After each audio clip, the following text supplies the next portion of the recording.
Jay Crawford, Adam the Bull, Garrett Bush, Dustin Fox, Jason Lloyd, Tyvis Powell, plus, ba-da-da-da-da, you're loving him, Mikey McNuggets.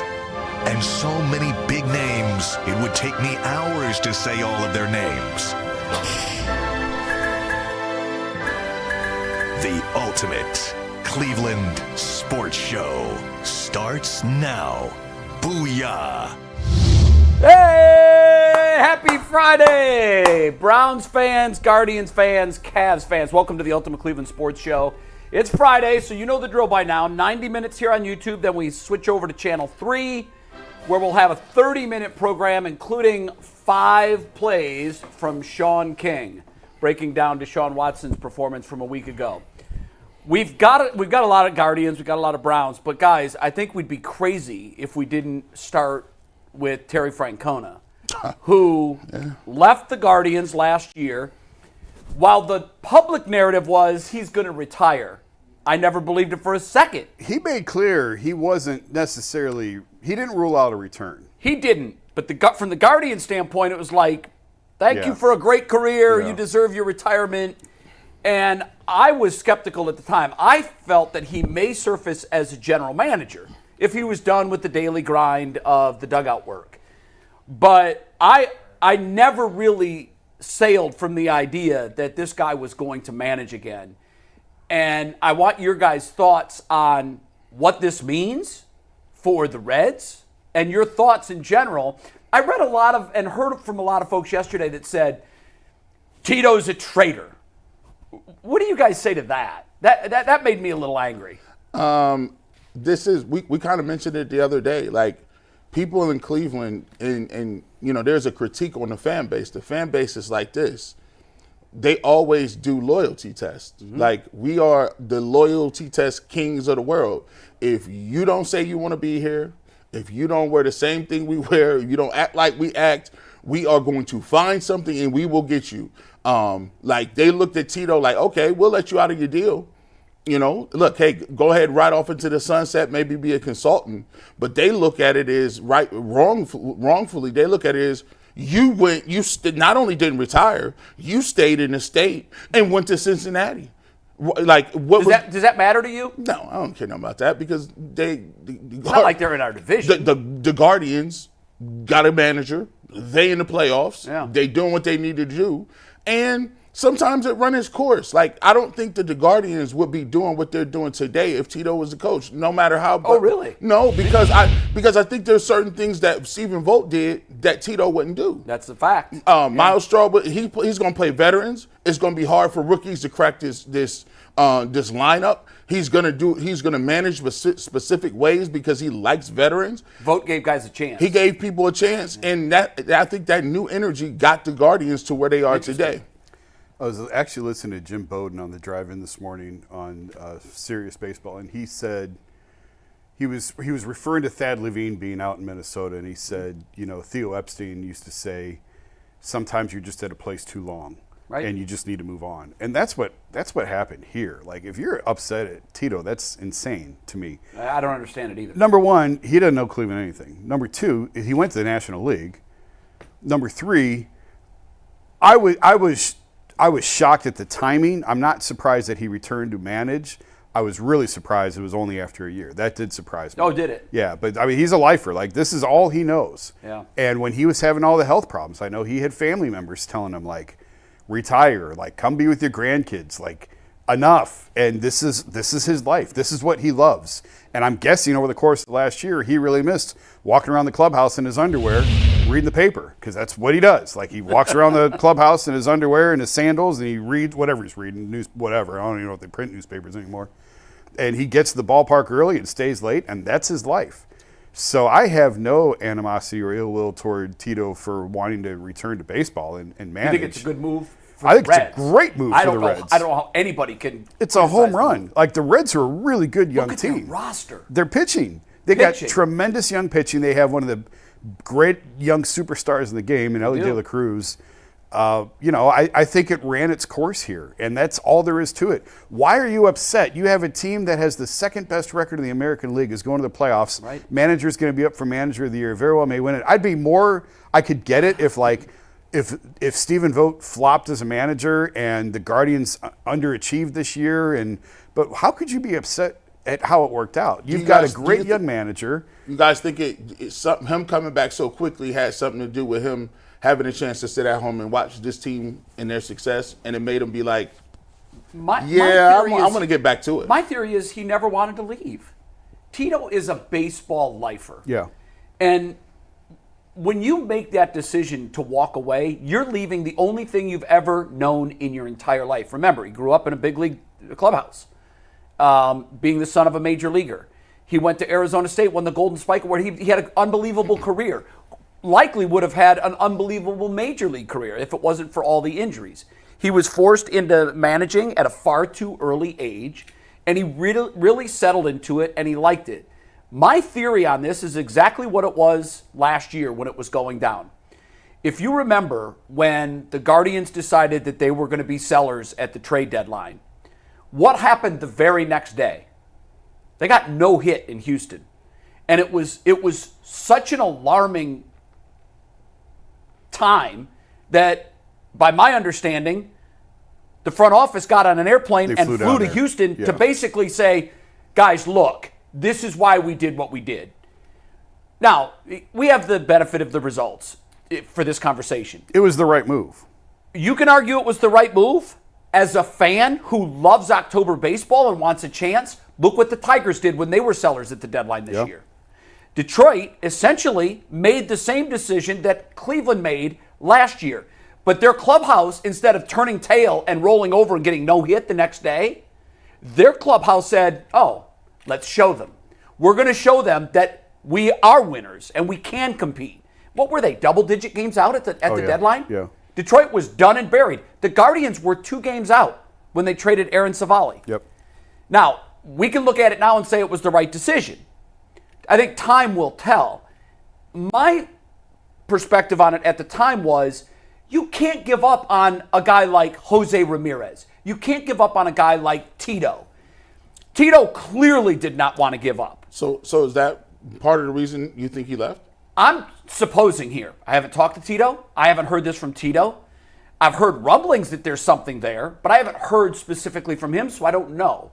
But what I would say, could you guys imagine if you're the manager and your bosses, who are giving you minimum payroll to begin with, start giving away pieces and parts for the future? When you're Tito, you're not in the future, you're now. Yep.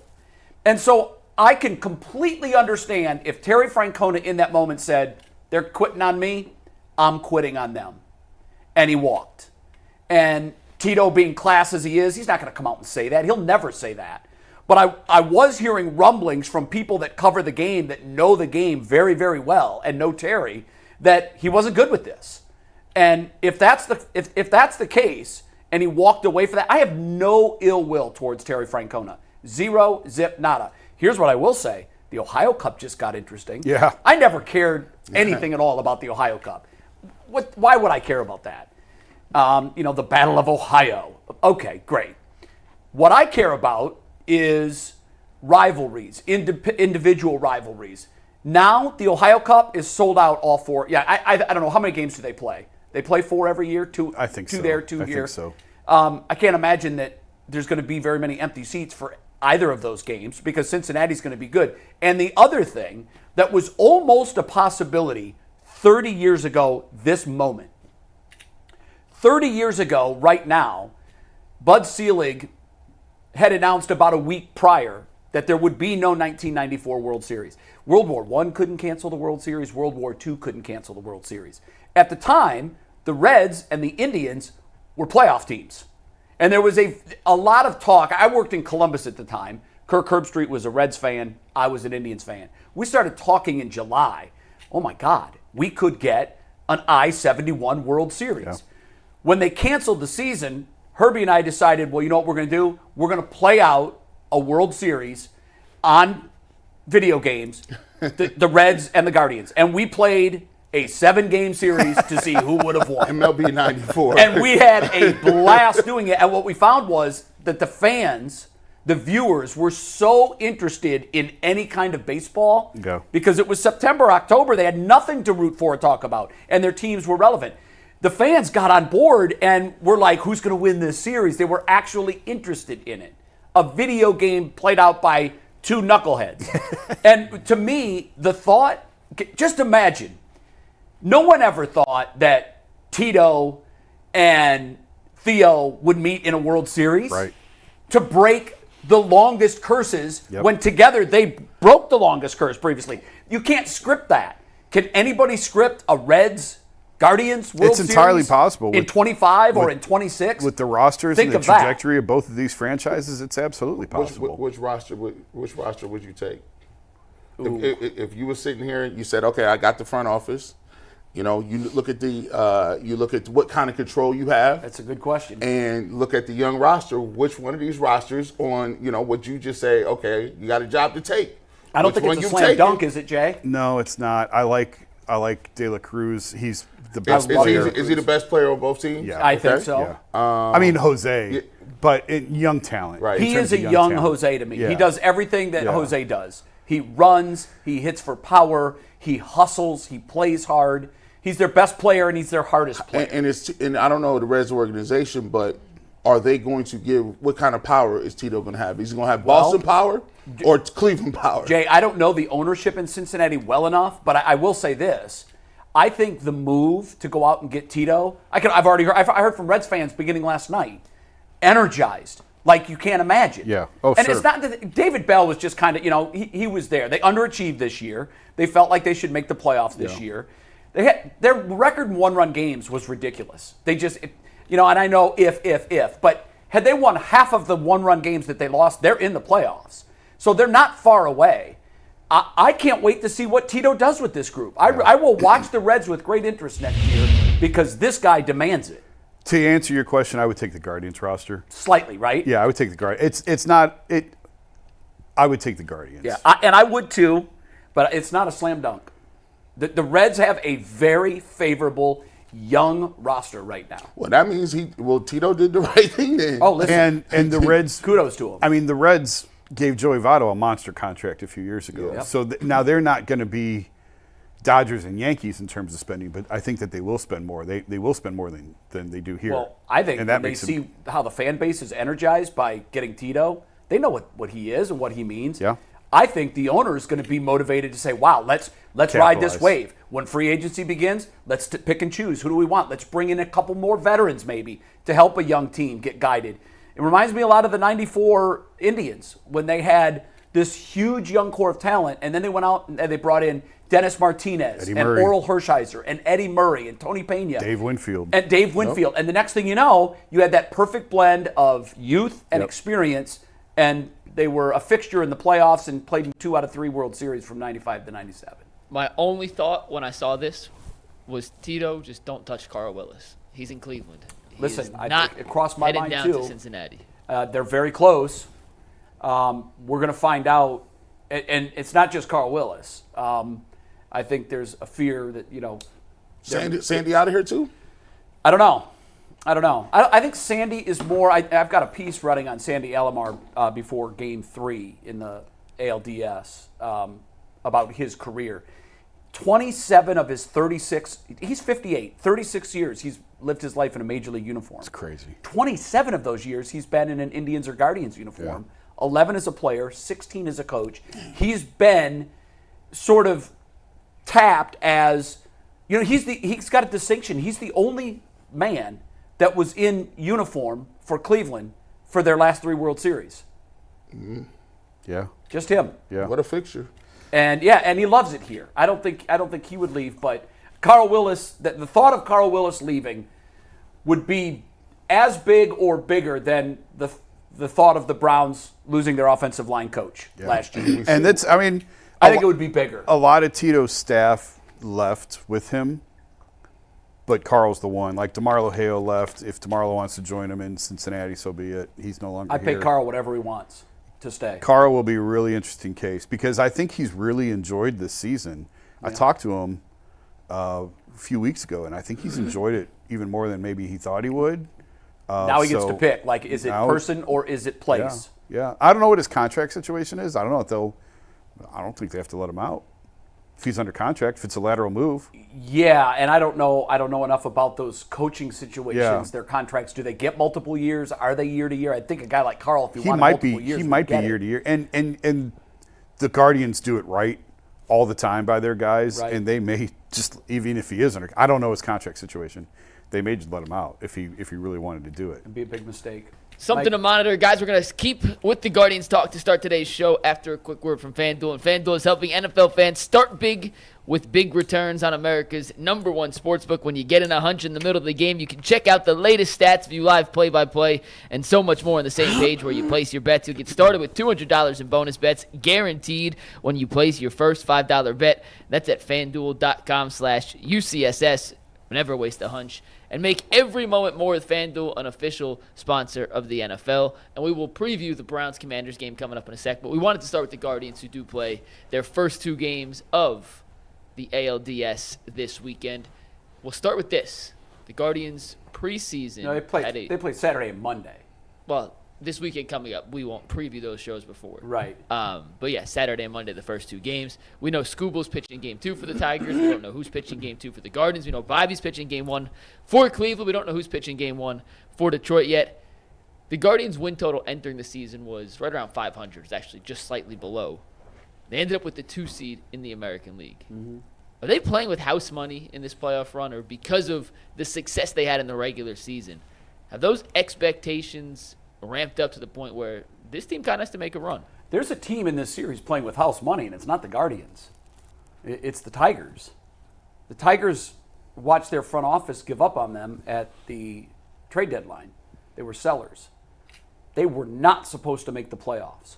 The one thing we've learned in baseball the last couple of years, when you have no expectations, it becomes a game again. It's not with business comes pressure. With games comes fun. When you're playing a game for fun and there's nothing on the line, you're loose and free. I'll bring that up. If you bet on football, think of how you casually watch a Thursday night game that you have no horse in the race on. I'm just watching. This is easy. You're loose. You're free. If you've got money on the game, you're watching the whole game entirely differently. I think Detroit, and they proved it in their first series, they went on the road. Houston's not the juggernaut that they used to be, but they don't care about anything. I love that A.J. Hinch went into Houston, by the way, and put it to his old employers. This team terrifies me because they're loose, they're free, they're playing with house money. And the fact that they've got Scooble ready to fire in game 2 puts all the pressure in the entire series on the Guardians to win game 1, because they know if they don't come away with a game 1 victory, they are staring 0-2 square in the face. Because Scooble, to me, watching him pitch in Houston, this guy he's money. Yeah. I kind of don't believe in house money. I feel like you can say that, but once you get through the season and you see that the Guardians, over the longest haul that we had, has been one of the best teams, I don't think you could just flip the switch and go into the playoffs and just say, oh, well, it's house money. If we don't win, it's no big deal. We had a year nobody expected that. I don't believe that. I think that Stephen Vogt said earlier this year, Jay talks about it a lot, he said, what would be a great year for you guys? He said a World Series. And I think once you get to the playoffs, it's important that you stress to your team, we are here. Why not us? Why not go ahead and win it? And I think, and the opposite happens with baseball, because in baseball, you should be free and ready to play because you know that you made the tournament. You're in the tournament now. And in baseball, 9 times out of 10, it doesn't necessarily mean the best team is going to win. You give yourself a great opportunity. You did what you need. You got home field. You have a best record for a reason. So for me, I would go in and say, listen, guys, we better than the Tigers. We beat the Tigers throughout the last 5 or 6 years. They're 7-6 against them this year. Hey, they playing good ball. We won game. They got one game on us. But we won the series 7-6. But here's the weird thing: they're 33-13 over their last 46. Let that sink in. 33-13. We haven't played them in that stretch. And if they come into game one and take care of business, that's all on them now. Now the Tigers better win with Scuba on the mound. No, I agree with you. And if you lose that game, y'all about to get up out of here. You're done. I think in baseball, I think it shifts game to game. Guardians win that first game. Now you put Detroit on notice, Jason. You better get that. Would you agree, though, that the Guardians have all the pressure on them in game one, being at home, being the favorite, and knowing that their ace, Detroit's, is going the next day or the next game? No. Wow. Jay, what do you think? Yeah, I think there is pressure on them. And the idea of house money, guys, this team hasn't won a championship in 76 years. That's correct. 76 years. The house is out of money. There is no such thing. Right. There's no such thing as house money when you're dealing with an organization that hasn't won a championship in 76 years. There is a sense of urgency every single year that you make it to get it done. And you know, we've, I think, been on record most of the season since we really figured out what this team was. This team can win a championship. The way baseball is now, the way that there is no team that you look at and say they can't beat them. They can beat any team in front of them because of the bullpen. They got to get just enough pitching, and they got to get hot at the right time with the bats. But their bullpen can carry them to a championship. I absolutely believe that. And I haven't always thought that in years that they went to the playoffs. But this idea of house money is nonsense. There is pressure on this team to win because it's not Josh Naylor's fault that they haven't won in 76 years. But the fact is, this organization has not won a championship in 76 years. There is no house money to play with. You have to have a sense of urgency every single year you're there. I think that's well said. We talk about Jose Ramirez being a guy that's going to get a statue. If you got a guy like that on your roster, why would you not believe? Like, at some point in time, I wanted to come down to say, oh, Jose Ramirez won that whole series. He was 12 for 16. He had 3 home runs and 4 or 5 great plays. We're waiting for that. That's the one thing missing from Jose Ramirez's resume. He's done everything a player can do in the regular season. He's damn near a 50-50 guy. He gives you everything he has. But when you look at his playoff resume, it's not Jose Ramirez. The Tigers do not have everyday infielder, outfielder, everyday player like Jose Ramirez. They do not. The same way they got Scuba and we don't have that. Right. Well, we got Jose. Right. So we need to The only problem is Jose only can make a difference at the plate maybe 4 or 5 times. Scuba's facing every single hitter in the game. There it is. For the first 6 or 7 innings. But the great thing about baseball is one swing of the bat can change the whole tide of the series. We've seen that. We've seen it happen. I like the Guardians where they're at. I think Stephen Vogt will keep them loose. I think that they have the veteran, the backing of the veterans, and I think Jose Ramirez, I'm counting on him having a big series. That's what I'm looking at. Every series, I need somebody else to give me something. Next series, it could be Josh Naylor. Sure. Somebody pull up, give me something. Yep. All right, we'll talk more about it. Tanner Bibee going game 2, but before we get into his struggles this year against the Tigers, Mike, you got to read? Yeah, let's do that. A quick reminder that Prize Picks, guys, if you're not using Prize Picks, you're missing out on a ton of fun every Sunday. It's America's #1 daily fantasy sports app with over 5 million active members. It's the easiest and most exciting way to play daily fantasy sports. Unlike other apps on Prize Picks, it's just you against the numbers. All you do is pick more or less on 2 to 6 player stat projections and watch the winnings roll in. Prize Picks puts their members first, so all withdrawals are safe, fast, and secure. When your picks hit, you get your money in as quick as 15 minutes. They also invented the flex play, which means you can still cash out if your lineup isn't perfect. You can double your money even if one of your picks doesn't hit. Download the Prize Picks app today and use promo code LOCKEDONNFL and get $50 instantly when you play $5. That's code LOCKEDONNFL on Prize Picks to get $50 instantly when you play $5. You don't have to even win to receive that bonus. It's guaranteed. Prize Picks, run your game when you want. Jay, you just alluded to it, but Tanner Bibee has not had a ton of success against the Tigers throughout his career. He's actually been hit pretty hard. He's the game 1 starter for your Cleveland Guardians. How much pressure do you think he's facing, knowing as you mentioned earlier, Scooble's going for the Tigers in Game 2, and it's a team that has kind of had his number, not just this season, but over the last 2 years. It scares the hell out of me. The Tigers, as a team, have hit .316 against Tanner Bibee. Usually what you see in the playoffs is that good pitching dominates good hitting. Usually. Not always. There's exceptions, of course. But it's not uncommon to see a team's playoff batting average in the ones, in the high ones, low twos. You rarely see a team hitting the 300s for an entire series. The fact that the Tigers' career batting average against Tanner Bibee is .316 gives me reason to be concerned. This will be different. It's a big stage. The Tigers, the interesting thing about the way Detroit beat Houston, and I don't want to go back and relitigate everything that happened in that series, but before Ibanez hit the bases clearing double, there was a strike 3 that the umpire called a ball that extended that at bat. And I'm not one to blame the umpires, but in this case, I'm going to blame the umpire. It was a great pitch. It was strike 3. They gave Ibanez another pitch, and he took advantage of it. And look, that's what teams do. When you give them 4 strikes, you're supposed to make them pay. When they give you 4 outs, you're supposed to make them pay. But both of those games were so narrow to me.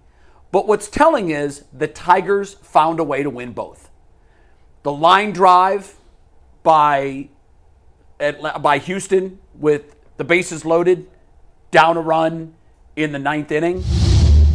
If it's a foot, it was hit so hard that if it's a foot either way, the Astros win that game. If strike 3 is called on Ibanez, now the Astros are a few outs from advancing to the ALDS and not the Tigers. But what's telling to me is the Tigers did pull it out. These young kids were not awed by the moment. That crowd in Houston for both games was insane. But what they did, which is you'd think would be their plan when they come to Cleveland, got to score early. Got to take the crowd out early. They scored the 3 runs in the 2nd inning, and I was watching upstairs with a bunch of the sports guys, and I said, that's it. It's over, because Scooble's not giving up 4. And it was the 2nd inning. And if I'm feeling that way, you know there were guys on that Houston dugout that were saying, where are 4 runs going to come from today? And their bullpen was charged with getting 9 outs in that game 1, and they did it. So Bibee's struggles against the Tigers absolutely scare me. Sometimes guys just don't have success against a certain team. For me, I look at it like this. You just mentioned the key in playoff baseball is this. If you can score early, you change the complexion of the game. Especially when you're on the road. Right. You change the whole complexion because now each pitch that you throw becomes very big in each and every at bat. So if you're looking at Bibee, I'm telling my guys, the Guardians, hey, listen, we're looking at the plate. We're looking to be aggressive. Like, we're not going to be worried about getting a bunch of pitches to look and see and making sure you see guys throw 60, 70 pitches and work them deep in the count. No, I need you to go up there if you looking for something and hitting the ball hard. If you can get up, get you some runs, Bibee now is in a different mindset because now he knows all I got to do is pitch my best, right? If I get hit, I start being wild a little bit, they'll come get me, but at least we still got the lead. They will come get him. Jay, do you think that Bibee survives a 3-run second? So I think he survives a 3-run Because Houston second. stayed with their starter. Yeah. I was actually just looking That at proved his to be a good move, by the way. His numbers this year against him aren't terrible. No, they're not terrible this year, but He's for his 2 years, they're not good. He's 1-1 this year, I think, with an ERA around 4.5. He gave up a couple of home runs. I mean, Those aren't ace numbers, though. No, they're not. But I'm not. Here's the thing. I think they got really lucky with the schedule because baseball didn't want to go up against the NFL on Sunday. Smart move. So there's only I think there's 2 baseball games on Sunday. Yep. And Cleveland's not one of them. So now you have an extra built-in day in between, which I think is a huge advantage for Cleveland because of the bullpen. First sign of trouble, you can pull them and you can blow out the bullpen because you have a built-in off day on Sunday, and everyone comes back fresh for Monday. Between every game but one, there's an off day. So that's huge for Cleveland. So listen, Tanner Bibee is not your prototypical ace. I was hoping he would develop into that this year. He showed glimpses of it. Obviously, as we sit here in October, you can't say he's a bona fide number one starter in Major League Baseball, but he's the best you got. Would so you that's start what you're someone gonna roll else? with. No, I would start him. He's the best they've got. It's just the reality of where they're at, and he'll be better for it going forward. And at the first sign of trouble, you pull him. If he gives you 3 1/3 innings, okay, fine, because you can just run reliever after reliever after reliever to fill in the rest. Detroit did that against Houston in Game 2, and it worked. Yeah. And by the way, normally, like in the Mets case, they ended their series last night. Now, granted, they come into the NLDS on a wave like you can't even imagine. But the Tigers are well rested. Yeah. They're going to have 2 full days where they didn't have to do any baseball activity. So the advantage of winning, home field advantage and a bye in the first round, Detroit said, well, here's what we're going to do. We're going to win 2 games on the row, get on a high that no drug can produce, rest for 2 days, and then we're coming to Cleveland. To me, that's their bullpen, which they rely heavily on. And by the way, they pitched a lot better than I think they are. I mean, I know their bullpen's good, but my God, they were great in that series. I will say this. They on a high, but that high is very fleeting. This is crack right here. You come into the game, you got all this good feeling. If we go 1, 2, 3 in the first inning, then put 2 to 3 runs in the bottom of the first, guess what? That high is gone. Yeah, momentum is the next day starting. Snaps. And then you have the opportunity as Cleveland, you can run relief pitcher after relief pitcher after relief pitcher, and then you can say as a batter, like, dang, I ain't seen the same guy twice. You might get 3 to 4 at bats, and it could be a different pitcher every single time you get up. Yeah. And you're like, how the heck am I going? Yeah, I like it. If you can get 5 out of Tanner Bibee, take it and run. Yep. But what you can't have is a 2 or 3 run first inning. That's what you can't have. Right. As long as you can avoid that, I think you can manage whatever damage comes, and you just have a quick hook on everybody. Yeah. The one thing I want to bring up, just something to look for as you're watching the series, and I hate this, and it happens to Cleveland all the time because of our geographic location. And I'm talking about the shadows that hitters have to deal with here that they don't have to deal with if you're playing a night game. The Guardians are always day games because we're a smaller market. You've got the Yankees and the Mets in this postseason. Guess who's going to be playing in primetime? And Philadelphia, it's not going to be Cleveland and Detroit. They're going to be all day games. And I only bring that up because I remember 2022, I was at the deciding game where Oscar Gonzalez hit the home run in the 15th inning.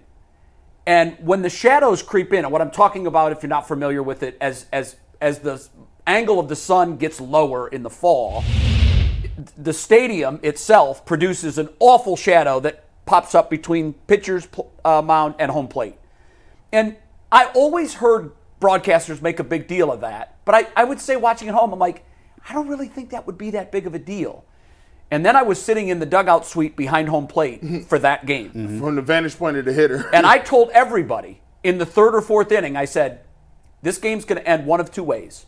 A fluky play is going to produce a run, almost like a softball game. You know when you watch a softball game and they're so low scoring because nobody can get hits? Yeah. I always say, well, somebody's going to throw a ball away, something's crazy is going to happen, and the team's going to win 1-0.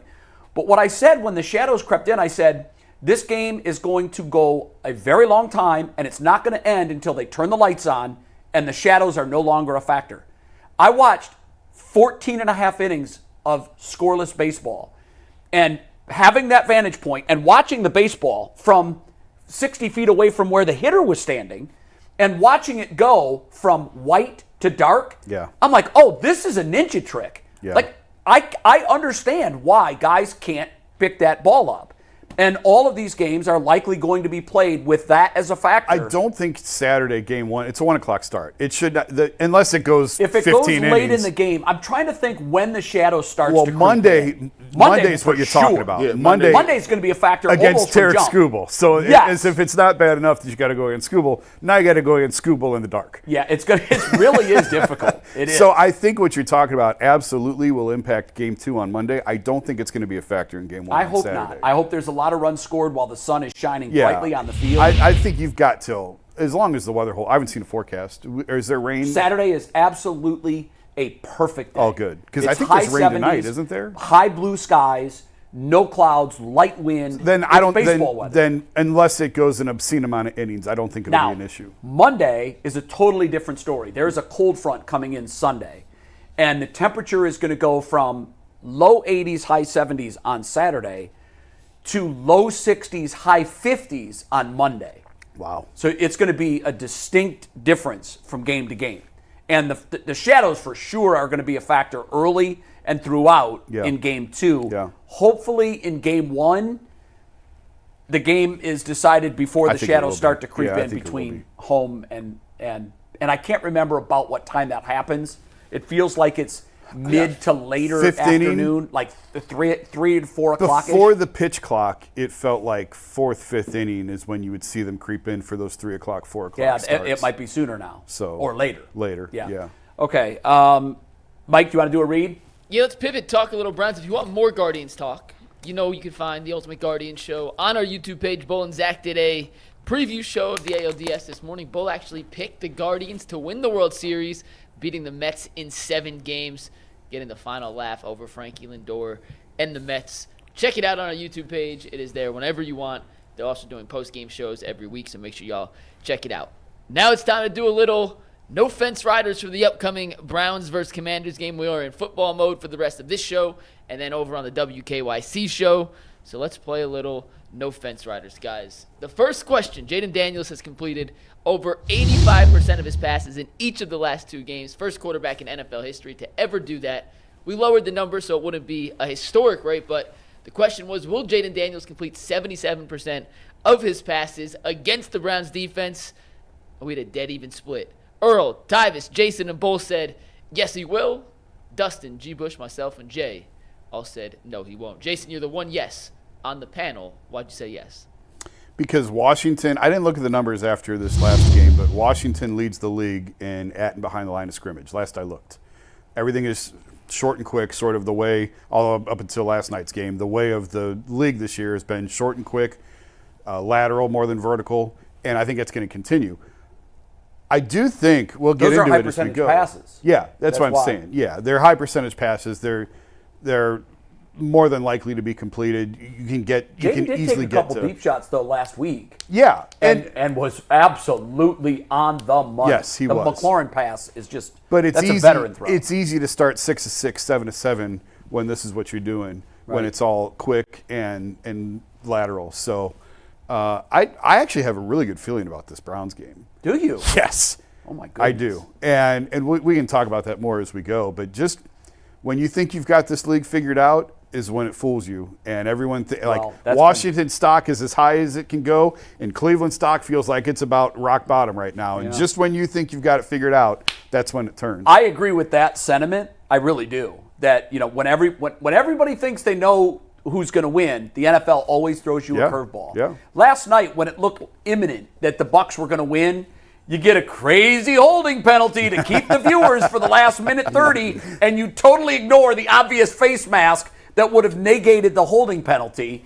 And you just get the sense that whatever magic potion the league has, they have the ability to make every game close. Yeah. Every game matter until the very second. By the way, that's how they maximize ratings. If it's a blowout in the third quarter, the rating plummets. Clicking off. And there are very few games this year that have been put to bed and decided by early in the fourth quarter. The reason I said no, Jay, is it's just not logical to think that he can continue. It's just not. Now, I know that's what he does, short and quick, and he's been very accurate. He moves out of the pocket well. He finds open guys. But 77% cannot be the new bar. That's better than 3 out of 4. Yeah. It's better than 3 out of 4. And here's a stat that will just blow your mind. The Commanders have had 23 scoring drives this year. Jaden Daniels has thrown 16 incompletions. 19. 19. Yes, but Okay. yeah. You ready for Jay? So you missed the 5 stats Boom! yesterday. That's not even the best Jaden Daniels stat. I know. I was reading a packet yesterday that came from ESPN on Jaden Daniels, and every single one was more jaw-dropping than the previous Can I stat. give you my favorite one I saw? What is your This favorite yesterday? Jaden Daniels stat? He's had 4 career starts. In 2 of those career starts, his team has scored on every offensive possession minus kneel downs. It's unreal. Mahomes, Brady, Breeze, and someone else. Breeze, Brady, Mahomes, and Manning. In 1,094 career starts, have done it twice. See, this, That's the best Jaden Daniels stat I've heard. Now, I think he's going to be great, and I think the Commanders are going to win. But I just can't imagine that he's going to throw at 77% completion rate. I think that he's been, I'm not saying it's all been luck, but he's had a lot of luck go his way. And I just think that, he's going to be 74% or 71%. That's wild. That's that. See, this is why I'd be so upset when I have to talk about 77%. No, first and foremost, we're gonna stamp this. The Browns gotta win. They better win. All this 1-4. Okay, is the season over? You going to go play a rookie quarterback. I don't care if that rookie quarterback is Bart freaking Starr or Theismann. I don't care. Listen, man. You got to go in there. And, he's better than both those guys. Hey, he's played 4 games. And you know what I know with rookies usually fall off? How's about you just keep bringing pressure? How's about we do that? How's about, you know what? If you're going to be great, you're going to beat us being great when we unload the chambers, so to speak.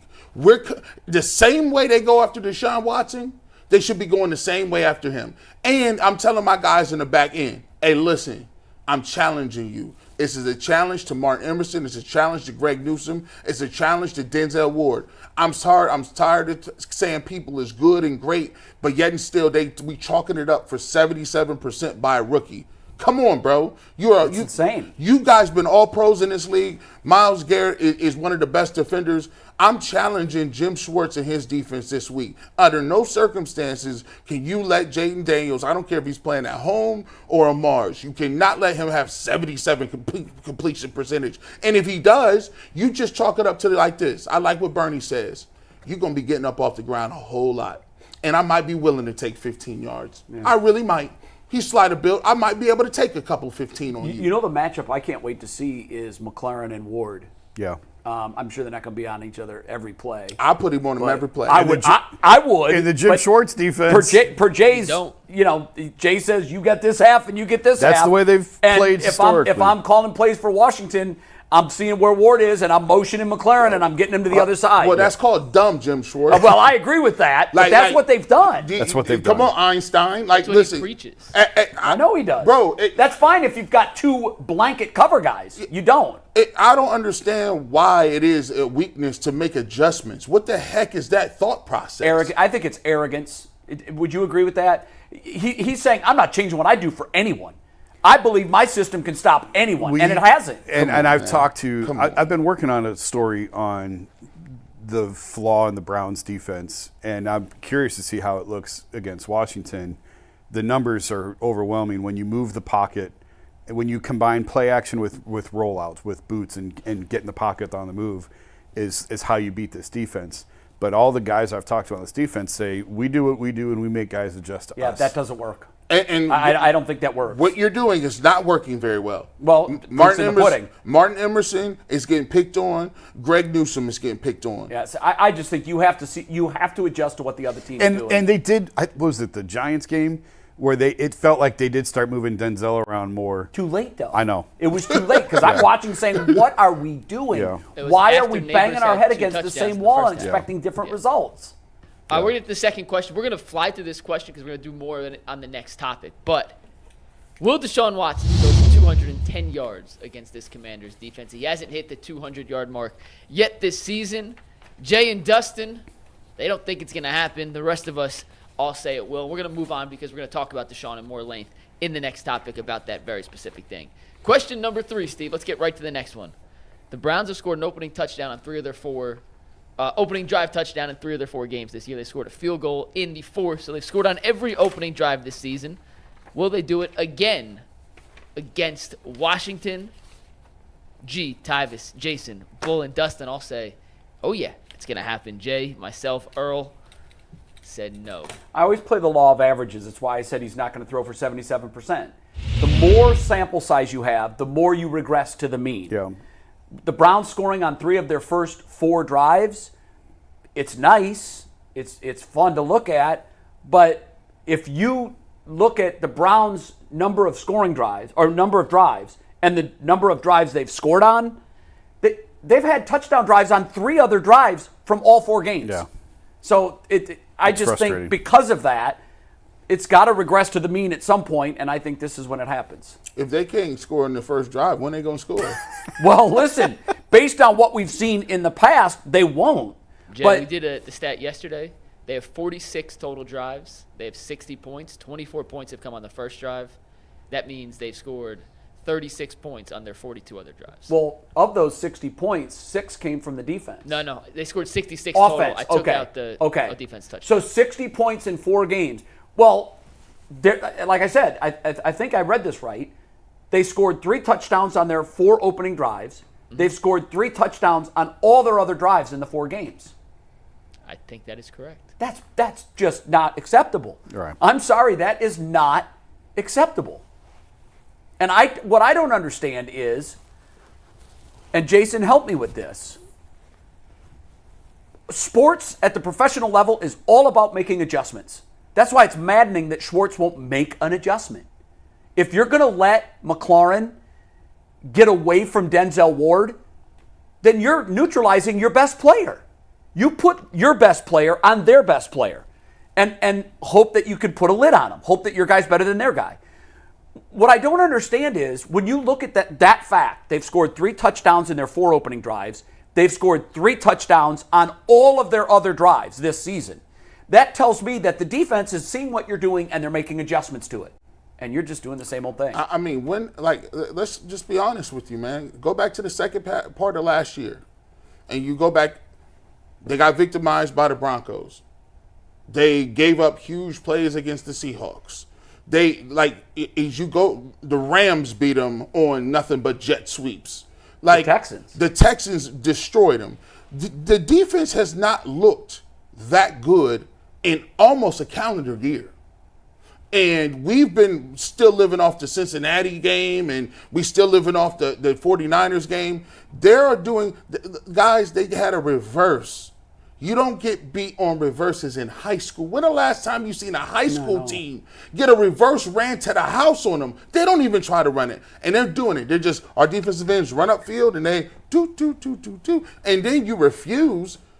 Here's how I know Martin Emerson and Greg Newsome getting picked on. Because magically last week, all of a sudden, we started seeing these 10-yard cushions. We've never seen a 10-yard cushion. No, they love man press. They press man. And all of a sudden, 10 yards off, rally into the football. I'm like, when did this? Because they aren't good enough to play man-to-man coverage the way people are victimizing them now. That's it.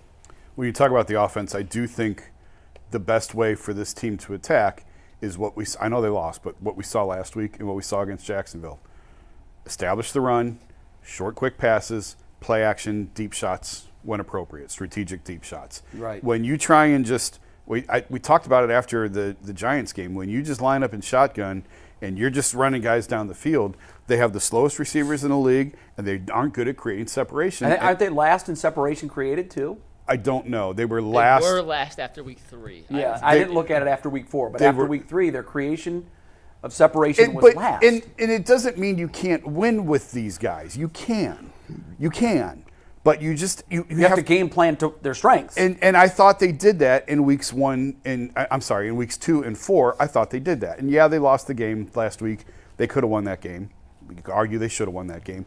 But that's what's going to give them the best chance to win is establish the run, play action, short, quick, get the ball out, and deep shots when they're there. The only way the Browns are going to be successful this year is if they start making adjustments. They need to have adjustments where, yes, we're going to have Denzel follow, and we need to start making, and we need to stop the run more. And on offense, they got to scrap this stuff. Like this stuff, we all know we ain't not dumb. We didn't watch the game. They better go back to that old playbook.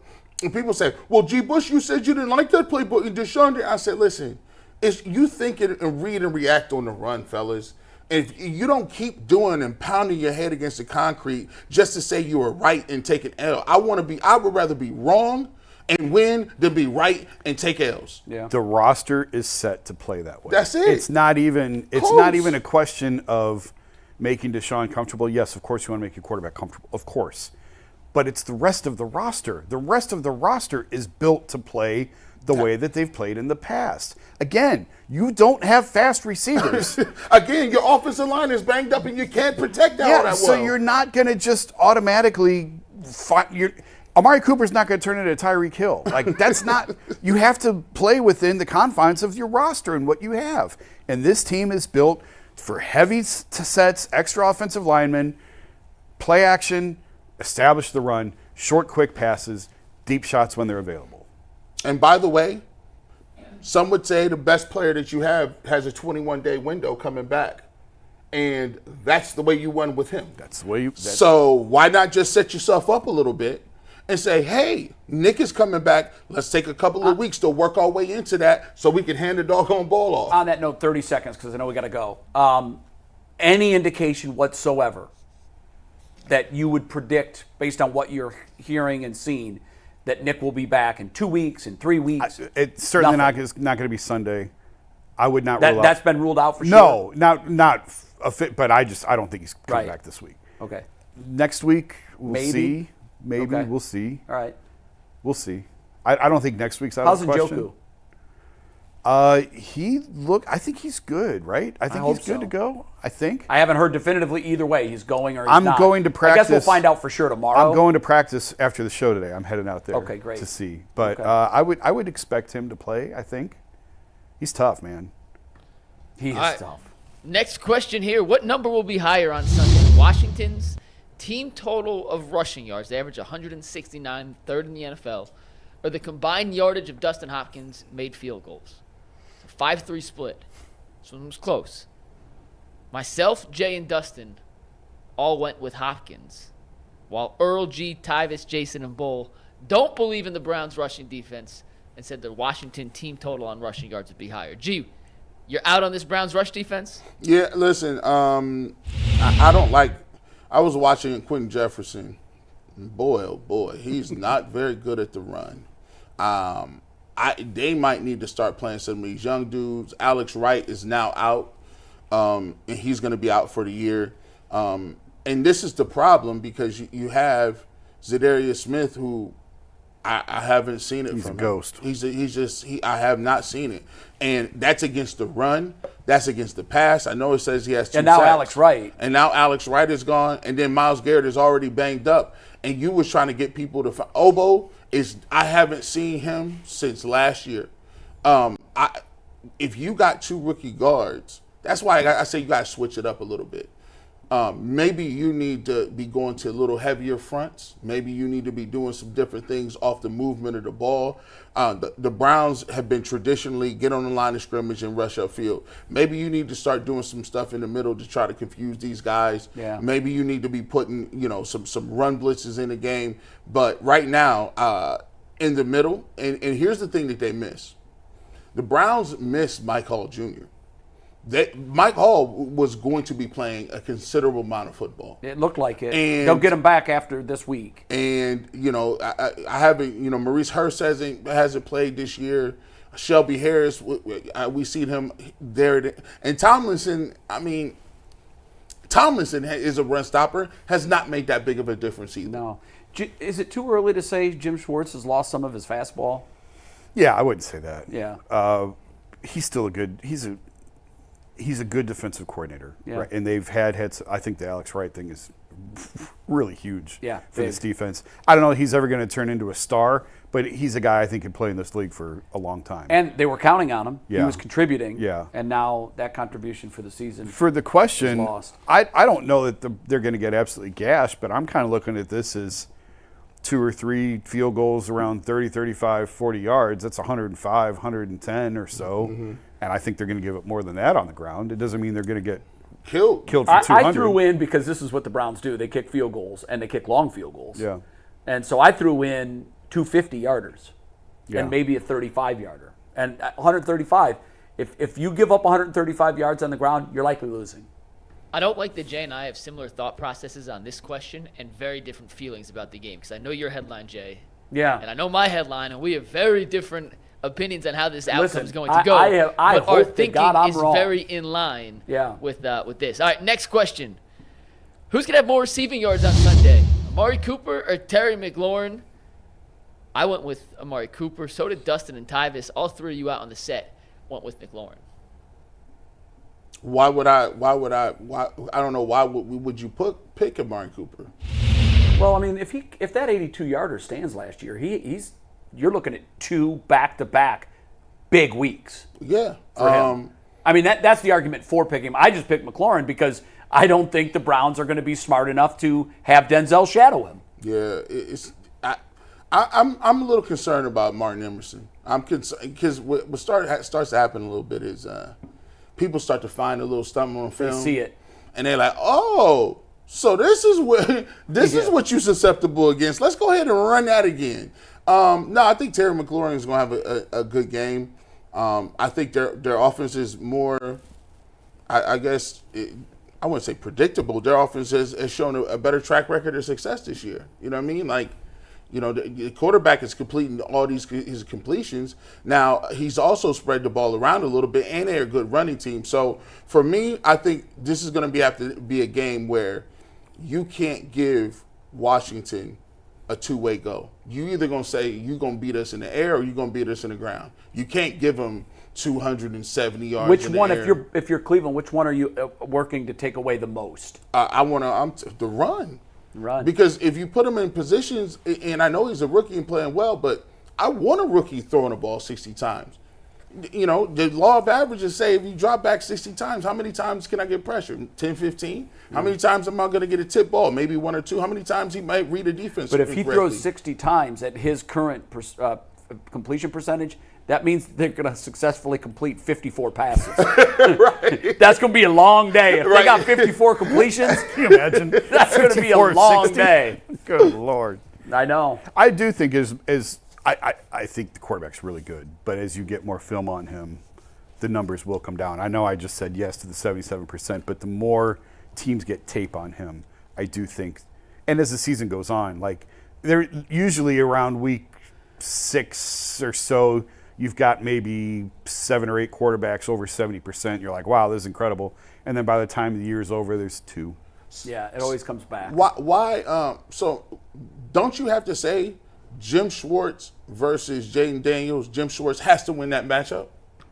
For the Browns to Well, win. yeah, to win, you're absolutely Like, right. aren't you expecting a coach of his caliber? Think about if you just swap the names out. Bill Belichick versus a rookie quarterback.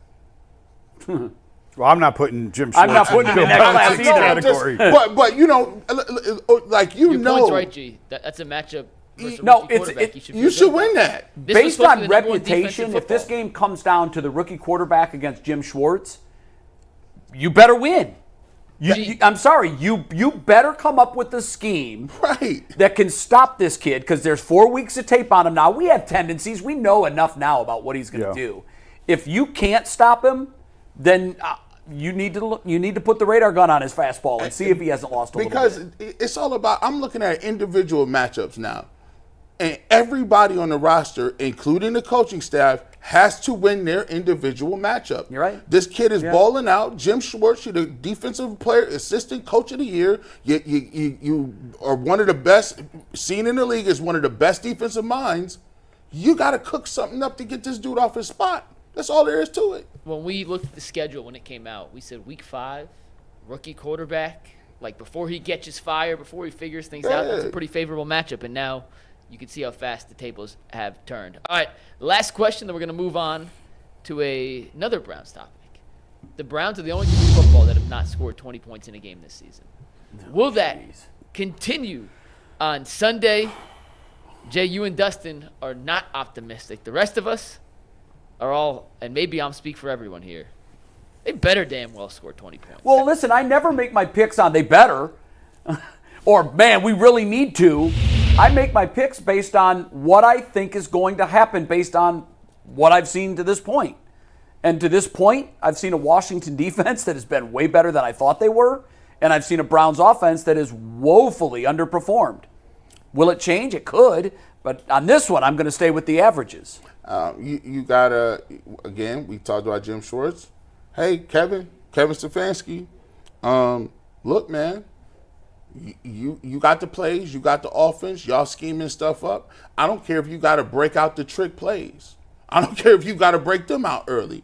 You got to get over 20 points. This Washington defense is giving up all kind of points in the air. Figure it out. Why is everybody – I just need – this week is figure it out weekend.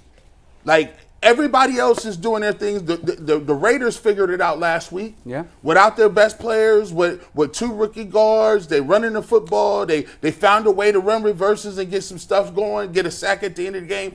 They figured it out. It's time for the Cleveland Browns as a whole to figure it out. I don't care if if you got to have a flea flicker or a reverse double pass.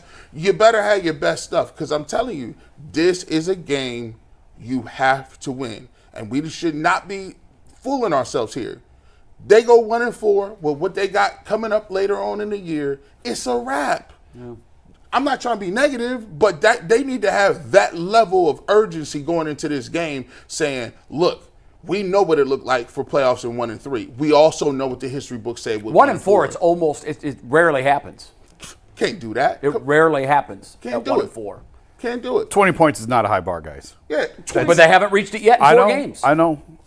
But it again, just when you think you got it figured out, just when you think you know, that's when it flips, and that's what I'm counting. Boy, on. do I firmly believe that. Yeah. And I hope that in this case it's right. Because right now they look like the class of the NFC East, and right now we're 0-2 against the NFC East. If this is the week, if this is the week where Deshaun Watson gives people something to cheer for, because at the end of the day, when people say they don't like it, what they want is, they know Flacco ain't that crazy, but what they seeing is other people around the league at least get to cheer and cheer on offensive plays and touchdowns that look like you're going something. If this is the week that Deshaun Watson is going to give them that, man, that was a really good game, and he was the reason that they won that game. He came and outshined everybody.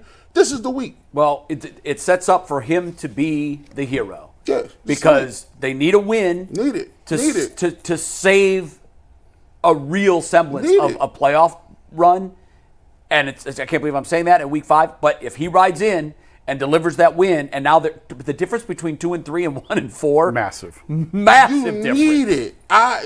So let's be the guy that you're paid to be, and ride in on that horse and save the day. Well, that is our next topic. That was a great segue. We're going to talk about Deshaun Watson after we remind you guys that FanDuel is America's #1 sportsbook, and you can start the NFL season with a big return on FanDuel. Right now, when you get in the hunch in the middle of a game, you can check out the latest stats, view live play-by-play, and so much more on the same page where you place your bets. You'll get started with $200 in bonus bets guaranteed when you place your first $5 bet. That's FanDuel.com/UCSS.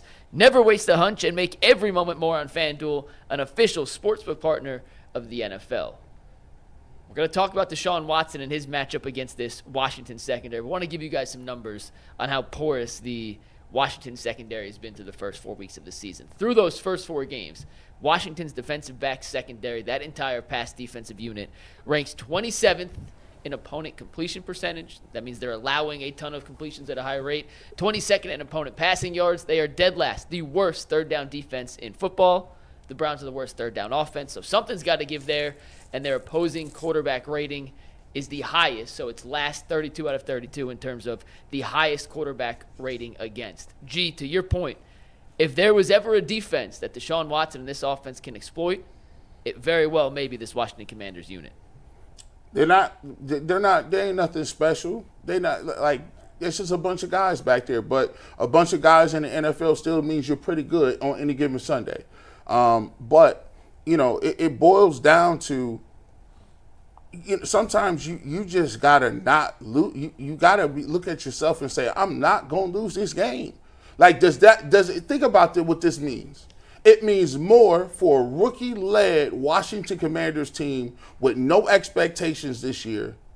It means more for them than it does a room full of veterans, a quarterback that's on the brink, a head coach that looks like, he may be losing the ear of the entire team. y'all got to be desperate this week. Like, it ain't no half. Like, this is done. Like, y'all got to go in there playing like this is your playoff lives right now, 1-4. And we need all hands on deck. And if that takes yelling, screaming, arguing, fighting, celebrate, whatever it takes, y'all got to get it done. Because, right now, I'm looking around the league and I'm looking at the Cleveland Browns. Watch that game last night. Didn't it seem like them two teams? You see how hard they played last night? Did you see how hard they played? Them dudes be playing. They played like if their life depended on it. I have not seen that one bit from the entire team or the coaching staff. I saw the head coach come up to the dude and give him a hug at the end, like he had saved his daughter's or dog's life in a car accident. Come over here, Kurt. I love you for that, what you just did for us. I ain't seen it.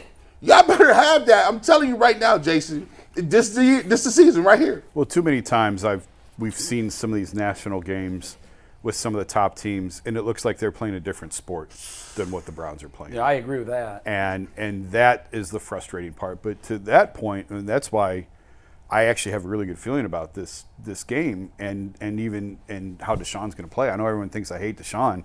I actually think he's going to play really well Sunday because I don't know if it's a playoff team, but I know that they're not a 1-4 team. I know there's too much talent for us to be saying that the season's over the first weekend in October. So I firmly believe they're going to win this game. Like, I'm really confident. If I could bet, I would probably bet the Browns to win. Like, that's how comfortable I feel with this game, just because they know their life is on the line, and they know the odds of coming back. What's the spread? 3.5 was the last I saw. 3.5. I really think that there's too much talent on this team for us to be having a eulogy on Monday. So I just think, like, it was like the line, the Big Daddy line, when he's on the stand, I have to be a good dad. Failure is not an option. I have to do. Well, that's how I feel about, like, we have to win this game because there is too much talent here. This is too good of a team to be a 1-4 football team. And some stuff, I think, Jay, you listen to Sean King. I think Sean says it, he believes the light's coming on. Like, there's some things he'd be like, dang, that's a good throw.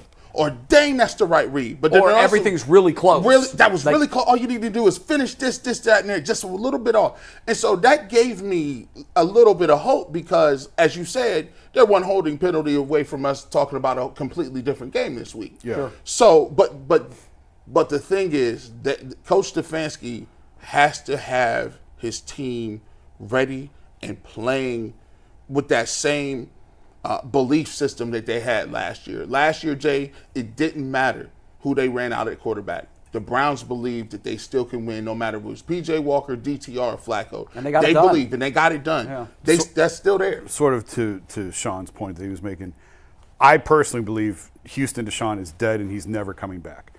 But certainly, you can get better play than what you've seen so far. There is a big range in here of what we're talking about, of where he was and what he's shown to be now. There's a lot of room in here. So even if, at some point we all have to move the goalposts. I have not. Like, this is what I expected to get. This is what I want to get. Yeah, but no, you just did though, because you said Houston Deshaun's dead. He's gone. He's not coming back. He's not coming back. So you have officially moved off what we thought we were getting. Well, I've held firm to this is what I expect. But at some point, okay. But at some point, but you decided that we're never going to get that. But reality has to kick in at some point. Okay. Sort of like the playbook. And if you're playing against the Giants team that's got a tremendous defensive front, and all you're doing is throwing deep shots down the field, may be. But at some point, you have to live in the reality where you are. That concept, Jay, is so fascinating to me. Like, are we ever going to see him again? Here's what I'm watching this year in the NFL. I'm watching maybe one of the best quarterbacks for sure in Sam Darnold. This is a guy that clubs have given up on. Yeah.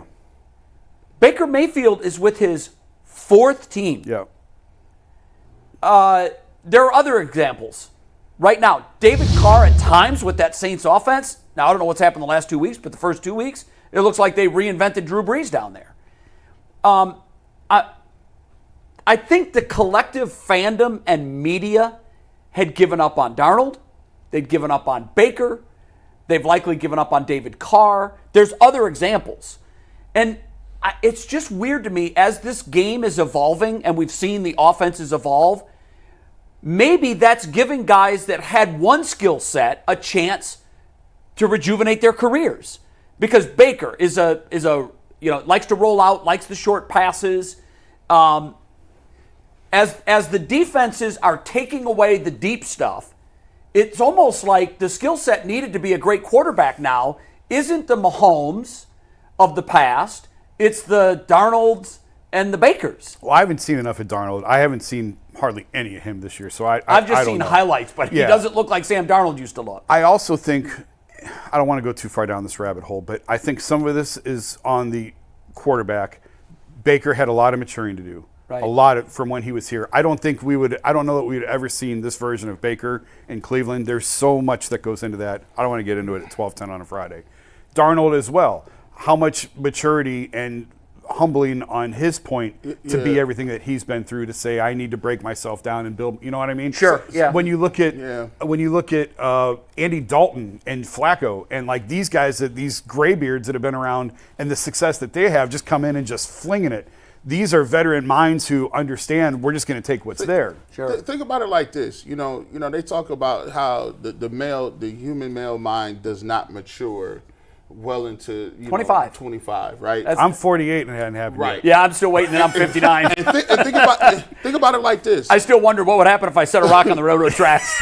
That's not a good thing. Most people don't even really find out what they were born to do into their early 30s. Yeah, you're right. And then you hit your stride.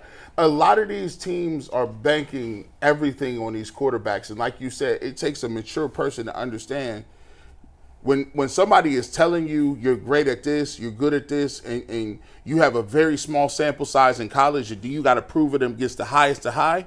Sometimes these people know in their mind, I ain't that good. Like it's one of, like, think about it. Like you can feel in your heart and soul like, I'm a gunslinger, but you might be a play action guy. Right. Yeah, right. I don't think Sean would mind me sharing this, because I actually talked to Sean King a few years ago for a story I was doing on Dearness Johnson, I think. I think Dearness and Sean have a close relationship. And it was after Dearness showed out on that Thursday night game. Remember? It was, I think it was a Thursday night game. And he had a great game. And I called Sean. It was like 11 o'clock midnight. And I called him and we talked about Dearness. And that was Baker's last season in Cleveland. I think it turned out to be his last season. Mm-hmm. And Sean just making conversation, just said, so where are you at on 6? What do you think? And I'm like, no, it ain't there. And he said then he felt like Baker was trying to play like Mahomes, and he's not that guy. But he's trying to do things he is not capable of doing.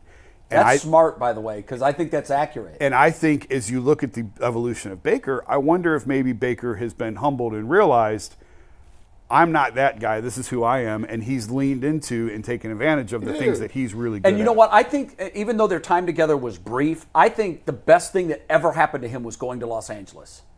I really do. I said that at the time. I said that's the place for him. Absolutely. And I really think that McVay has a fascination with Baker, and I think that we may one day see Baker in a Rams uniform again. But the reason I say that is because, and they talked about it on the telecast last night, we remember a year ago, Baker was traded on a Tuesday. He left Carolina. I don't even know if he was traded. They may have released him. He went to Carolina, from Carolina to the Rams on a Tuesday. He got in Tuesday night. They played a Thursday night game. And Sean McVay, he had one day to prepare him. He gave him the basics of the playbook. He said, I'm stunned how fast he absorbed the entire playbook. But the other thing I told him is, we're going to keep this simple. There's going to be a few concepts that we lean on, and there'll be variations of those concepts. If you remember, in that game, Baker and the Rams got the ball, I think they were playing the Raiders, at the 2-yard line with no timeouts and very little time left on the clock. And Baker pulled off a John Elway-like drive in the game that knocked the Browns out of the potential to go to the Super Bowl. And I think what that taught Baker is, I don't have to be that gunslinger. I don't have to be Patrick Mahomes. I can win with taking what the defenses give me, but you got to be smart enough to see it and recognize it. And I think since that point, that's the Baker we've seen, and look where his career is. Yeah, he's been humbled. He was. He's been humble. Big time. So, hopefully we look at this situation, and this is an opportunity for the Cleveland Browns to extend their season. And it's a shame that you got to talk about it like that. In week 5, it is a shame. But I'm going to see if Kevin Stefanski has him ready to play. There's no excuse for it. They need to come out like it's a playoff game, period. High intensity, smack them in the mouth and see what happens. Yeah. And one way we'll be able to tell is by answering our next topic, because that's a question that could determine the outcome of the game. If you want to bet on the game, you can use FanDuel. You could also use Prize Picks, because Prize Picks is America's #1 daily fantasy sports app with over 5 million active users. All you do is pick more or less on 2 to 6 player stat projections and watch the winnings roll in. So if you like Amari Cooper to go over 4.5 receptions, that's just an example of one thing you can choose on Prize Picks to help you win some big-time money. Prize Picks puts their members first, so all withdrawals are safe, fast, and secure. When your picks hit, you can put your money back in as quickly as 15 minutes, and the Prize Picks invented Flex Play, which means you can cash out even if your lineup isn't perfect. Double your money even if you miss a pick. Download the Prize Picks app today and use promo code LOCKEDONNFL to get $50 instantly when you play $5. That's promo code LOCKEDONNFL on Prize Picks to get $50 instantly when you play $5. You don't even need to win to receive the $50 bonus. It is guaranteed. Prize Picks. Run your game when you want. Can the Browns defense stop this rushing attack for the Commanders? And if so, with a running quarterback like Jaden Daniels, who has given fits, that kind of archetype of quarterback has given the Browns fits, what do they have to do a better job of, schematically speaking, in order to negate what Washington does best on offense? Tackle. And that's it, too. You're right. They missed 20 tackles versus Vegas, by the way, according to Next Gen Stats. I mean, this is one of the things that we look at across the league, and it rears its ugly head all the time. Because everybody has receivers, and we're looking to have receivers, you go with smaller sub packages. Everybody made base defense dime now, nickel. And one of the things that offenses understand is, well, okay, you want to run nickel, let's go ahead and get our receivers the ball very quickly, or running backs out on the perimeter, and let's see if your nickel back, aka G-New, can tackle. Yep. And that's not happening. So now, if you don't get the level of penetration up front, they're already in the secondary, right? JOK is as brilliant as he is. If you get an offensive lineman on JOK, he's dead. Undersized. He's undersized. Greg Newsome is now your force player. Guess what? You got problems. And then you got Ronnie Hickman and Juan Thornhill, who are playing 90 yards back in the back so they don't get beat over the top. And you got Martin Emerson off 10 yards. So my thing is, if Hicks don't make the tackle, or we don't get penetration up front, and stop the momentum, then guess what? They're in the secondary and in our linebacker core, and guess what? That's 5, 6, 7. I see them try to Madison drug the pile like for an 8-9 yard game. I said, this is Madison. This isn't Jerome Bettis. This isn't Derrick Henry. This is Madison. So they found out that, if you can get the Cleveland Browns and you can get bodies on bodies, and this is just what's going on, the defense is getting faster, but they are getting smaller. So teams are spreading people out, getting you on the perimeter, and making you tackle in space, and the Browns are not good at that. And especially got Denzel Ward, who, you're blowing him, he has a concussion, right? You think they ain't telling him, hey, Denzel. Last thing you want is him lowering his head and going after him. No, you can't have him it. and setting the edge. His next one could be his last one. You don't know. So this is why I say this is not, everything we talking about is not a fix that's going to happen just tomorrow because they woke up and wanted it. There's a scheme problem. There is a serious personnel issue. There's personnel problems on both these sides. But I like what you said, because you did simplify it, and it's kind of funny. You're like, how do you win the game? Score more points. Right. How do you stop the run offense? Tackle. It really is that simple. That's one of the first building blocks of becoming a football player. How do you tackle? Last night, the Bucs lost a game because they got out of their technique and they forgot how to tackle. Like, it was that simple. They were wrapping guys up 4 or 5 yards away from the line of scrimmage, and they were getting 30 yards on breakaways. Their yards after contact was incredible. And I felt like I was watching the Browns defense this year when I was watching late in that Buccaneers game. These guys just forgot how to tackle. It feels like tackling is a lost art. It is. You know why? I've talked to players about this. They don't let them do it. Well, the rules have changed so much. That's it. And well, no, I'm talking about in practice. During the week. Like, how do you get better at something? You do it a lot. Yeah. What if they washed out of tackling or out of training camps and practices? Tackling. They're not even wearing pads in practices. They're not. They're not even wearing shoulder pads. And so pads. no one should be surprised when these defenses are just flat whiffing on tackles because they're not getting the work. I might need to do a deep dive on broken tackles compared just look at yards after contact. 20 years ago. I'll assure you it's gone up dramatically. Yeah. So think about it. We've already talked about it. Ask yourself, you say teams are going to a short, quick passing. Well, offenses no. Well, guess what? That could turn into a long one. Break one tackle, it's a touchdown. It's one-on-one. How often is that guy, that corner, or small guy going to make that tackle? Who never did a touchdown last night? Daryl Hodge. That's exactly what I'm talking about. So why would you give them an opportunity to pick the ball off, put your quarterback in duress, maybe have something happen? And that's a low-risk pass. And it's a low-risk pass. If they tackle him, you line back up and say, tackle him again the next play. That's exactly right. And so, yeah, why would you do it? So we look at it, the teams and the Browns were great last year because they gang tackled very well. And what I mean, they were so relentless. They were like a bunch of piranhas around the ball that even if they missed the first tackle in the backfield, somebody else was already there ready to hit them in the backfield. Yeah, you had backups. You had backups and people and bodies around the ball. Then people realized, we can't do that. Here's what we're going to do to the Browns. We got to give them eye candy. Here's what I used to work UPS. And I used to be a holiday jumper. So we used to deliver packages from Amazon when I was in college. We get out the car, and I go sauntering up to the door, slow knock.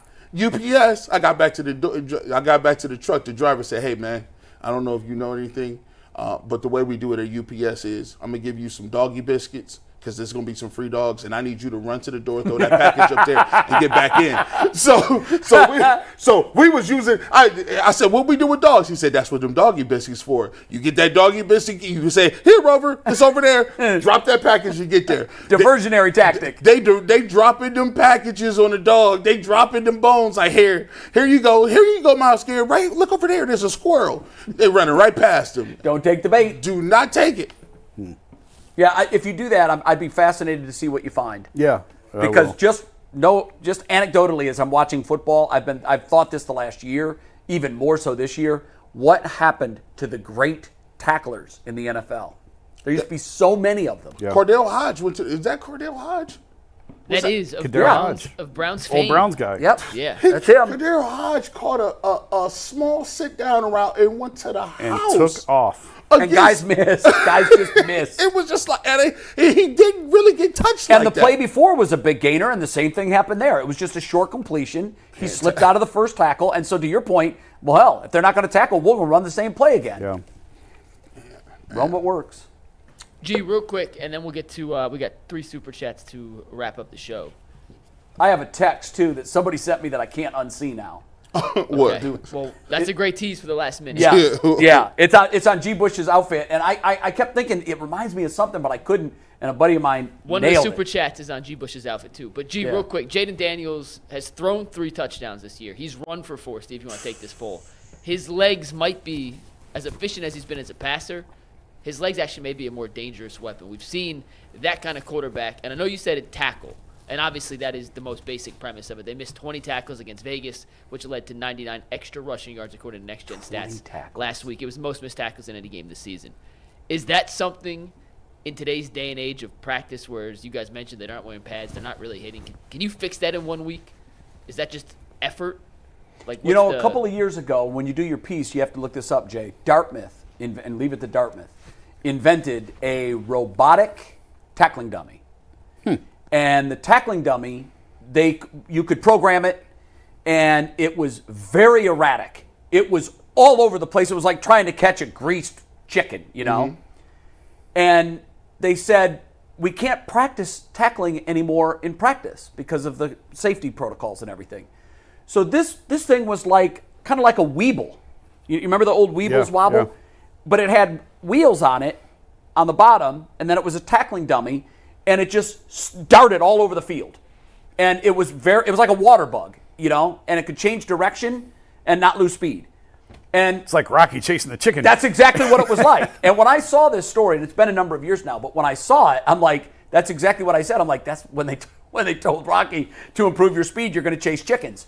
Well, I think that, I don't know if that is caught on widespread. I don't know whatever happened to that. I just remember that Dartmouth was the one that rolled this out there. And I thought, wow, there's going to be 10 of those in every NFL training camp within a couple of years. And I've never seen one. But it makes perfect sense because that's the only way you can practice a very important skill set without the risk of injuring the ball carrier. Here's what, can they fix it in a week, like individual tackling? No. No, they can't? Individual. Not even if they emphasize it more?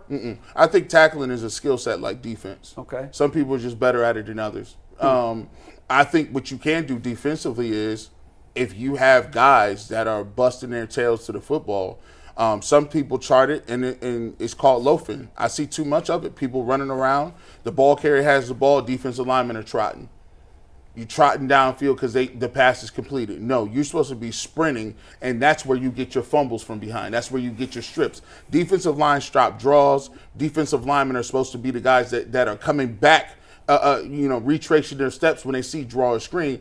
And if you get a bunch of guys, and is it easier to catch a chicken if you got one guy chasing it or four? Yeah, you're right. It's a good point, G. Put a lot of hats on the ball. We got super chats to wrap it up real quick. Jay, we'll finish with your text. Yesterday, we were talking about Tyvis and how he has the highest approval rating. We talked about Jason. Some people not a big fan of Jason, but Starboy, who might be Jason's burner, said, I overheard y'all talking about Jason having haters. I want to say I love all you guys, but Jason's my absolute favorite. I love his personality. Eddie said, G looks like The Undertaker when he came back at WrestleMania 20. Hope we can make the Commanders and Tigers rest in peace. Love the show as always. And your text, Jay, about G's outfit. Yeah, it said, if G. Bush put a cigarette in his hand, he's the Black Father Guido Sarducci.